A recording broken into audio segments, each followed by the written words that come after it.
Coming at you from Studio A in College Park, I'm Danielle Stein. And I'm Alex Flum. So glad you could join us here today on TLBTV. Well, the Maryland football team has played 3 games this year, and, well, they have 3 wins. Have to imagine rookie head coach DJ Durkin is pretty happy with those results. Terps are coming off their bye week right now. In their last game, the team won a thriller down in Florida. Took them a pair of overtimes to pick up that W. Tied at 24, starting quarterback Perry Hills went down. Freshman Tyrell Pigram came in, and on the first play, Piggy ran it in from 24 yards out for a walk-off 30-24 victory. Thrilled to be joined here in the studio today by Maryland senior tight end Andrew Isaacs. Andrew, how was that bye week? Man, it was good. A lot of relaxing, hanging out, getting away from football a little bit. But I'm glad to be back and I'm ready to go. Awesome, and there are a lot of new changes we've seen this year. So what is the new energy that Coach Durkin has brought to you guys? Yeah, the new energy is a lot of energy. I mean, he's a really high energy guy. He's a brilliant guy. His main emphasis is working hard. One of the things he tells us is go as hard as you can for as long as you can, and don't worry about anything else. And I think our team has really embraced that. And since we've had so many guys contributing, it's okay for us to just spill it all out there. And we just feel like the amount of energy he gives us and excitement he has, we have to do the same. So I feel like that's really aiding us in having some success. You know, a lot of new additions for the team, a whole new coaching staff with Dirk and Walt Bell coming in an offensive coordinator. How has he changed the offense? I mean, he's a genius. I mean, he made football so simple for us. And I think that's the main reason why you see so much difference from last year's offense to this year's offense. You go from having an offense that's leading the nation in turnovers to now we haven't even committed a turnover yet. So I feel like a lot of that has to do with how he simplified the offense, how he has gotten our guys better, how we all improved as players in general, and just a lot of guys are just excited to play for him. And then we've seen 2 different quarterbacks playing some heavy minutes. Obviously, Perry Hills starting the season as the starter, and then Tyrell Pigram coming in. Has the offense really allowed both of them to thrive? Yeah, I mean, Perry's a tough guy. He works really hard. He's a competitor. He's a great leader, and we're all behind him because we're going to go as far as he goes. But I think Piggy, he's an exciting young guy, and he's going to be something to watch in the future. So we just confidence in having 2 quarterbacks that can play really well is going to be a good thing for our team. He's got a pretty cool nickname too, Piggy. right? Yeah, Piggy. Yeah. That's awesome. So next weekend actually, we have homecoming with our game against Purdue, first Big Ten matchup of the season. What do you think we're going to be expecting? A lot of, like we said, a lot of high energy. Guys playing really hard, guys playing together. We're going to be excited to be back and play in front of our fans. We haven't been here in almost a month now. And just to get a win for homecoming would be exciting. So a lot of our guys we're amped up and we're just ready to put the work in and get a W. Well, thank you, Andrew, for coming on. We really appreciate it. Thanks and good luck to you and the rest of the Terps this weekend as you take on Purdue. Excited. Thank you. Well, the Terps will get back into Big Ten action this Saturday with Purdue coming to town for homecoming. That will be a 3:30 kickoff on the Big Ten Network. Looking ahead, Maryland will travel to Penn State the following week before returning home to face Minnesota. Things only get tougher after that. 4 ranked teams in a 5-week span, including a matchup against Jim Harbaugh and the Michigan Wolverines. The Terps will close the season at home against Rutgers. Speaking of Rutgers, next year the Maryland football and wrestling teams will face off with their conference foe from the Garden State in the Big Ten Battle of the Bronx. That event will take place at Yankee Stadium. It will be the first ever outdoor wrestling match in the park's history. The Terps and the Scarlet Knights have just about split their matchups in both sports. Should be a very exciting event for both programs. It will take place in November of 2017.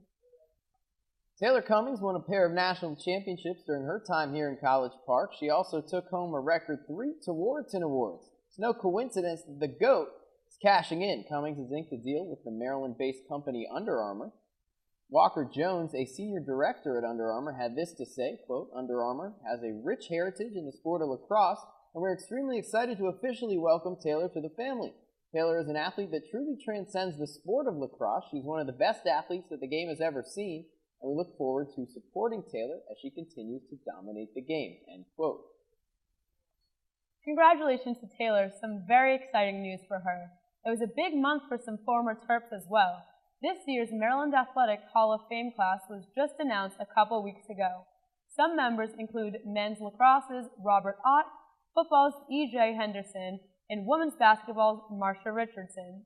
Those inducted can be players, coaches, or athletic department administrators who have left an outstanding impact on Maryland athletics. This year's class represents 10 different sports and spans 6 decades.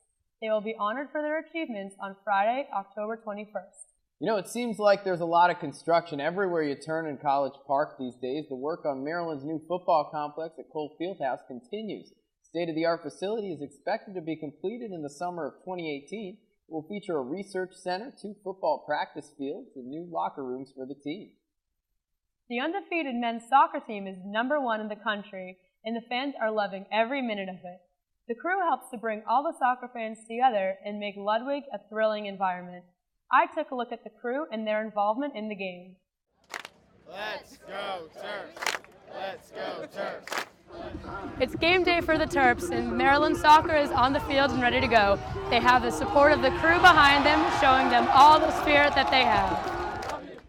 The crew is the University of Maryland's fan group dedicated solely to men's soccer.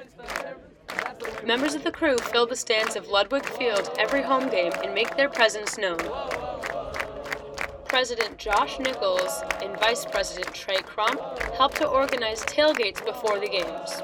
I decided to come out for the first tailgate, which was against Duke my freshman year. And it was absolutely electric. The atmosphere of the tailgate was awesome, and then the atmosphere of the game, we had there were people climbing the fence to get into the game because they cut the people off because it was full. It was absolutely nuts, and I was hooked from the beginning. The crew positions themselves behind the opposing team's goalie in order to make Ludwig the most intimidating environment that they can. And we switch sides at halftime to make sure we're behind them again. The crew coordinates with the Maryland sports marketing team to design and give away spirit items, including t-shirts and scarves.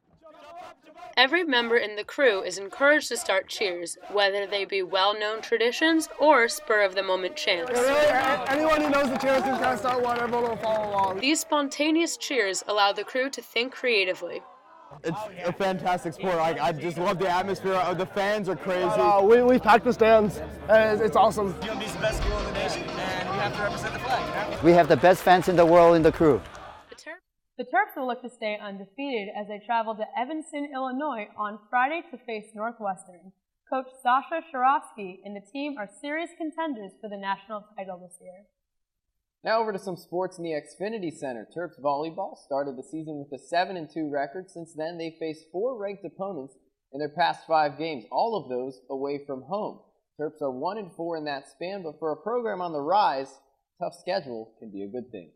You know, we're not a top 10 team. We're a long way from it, but we have an opportunity to play against a lot of good teams and get the kids experience. And I think that's going to be that's why you want to come to Maryland. You want to play against the best, and hopefully soon we'll be able to play with the best.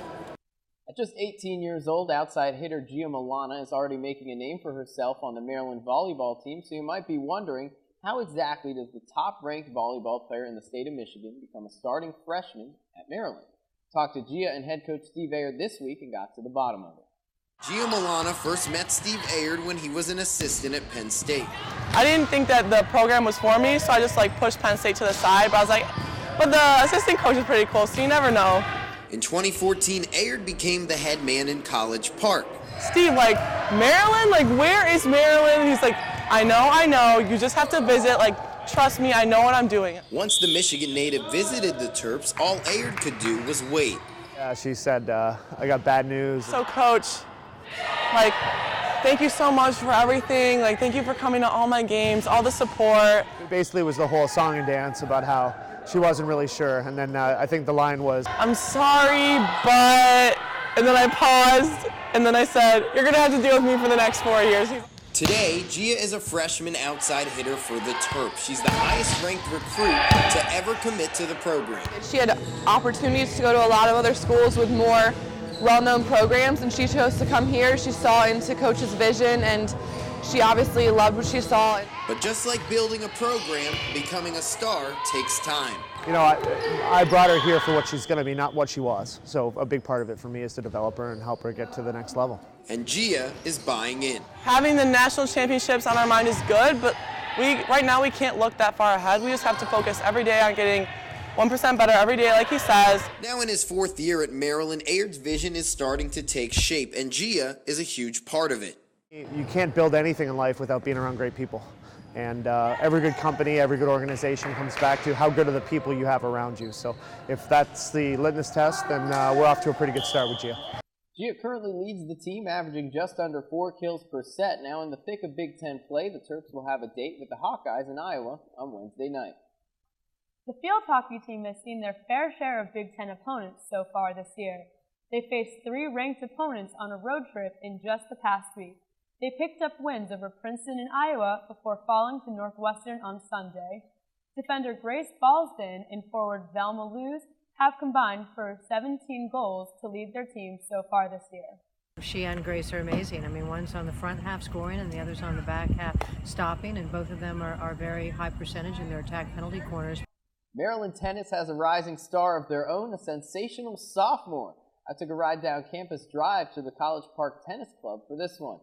Heading into college, Brooklyn native Arnell Sullivan was a 5-star tennis recruit. I just wanted to find a place that was going to have like a family team. That place was College Park. What was really important for me was finding a team that was going to like support me and, you know, kind of just cheer me on and kind of push me when I needed help, and Maryland was the perfect team for that. While her teammates supported her, Arnell impressed them.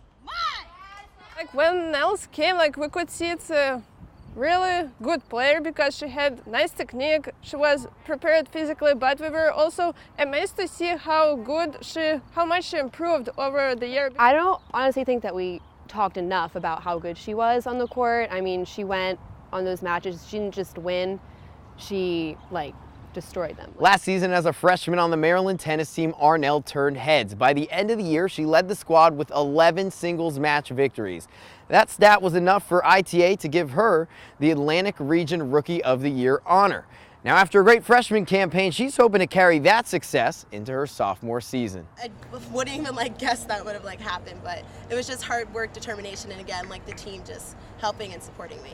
With this year underway, Arnell and the Terps are ready to take it up a notch. I just feel like this might be one of the best seasons that Maryland has seen.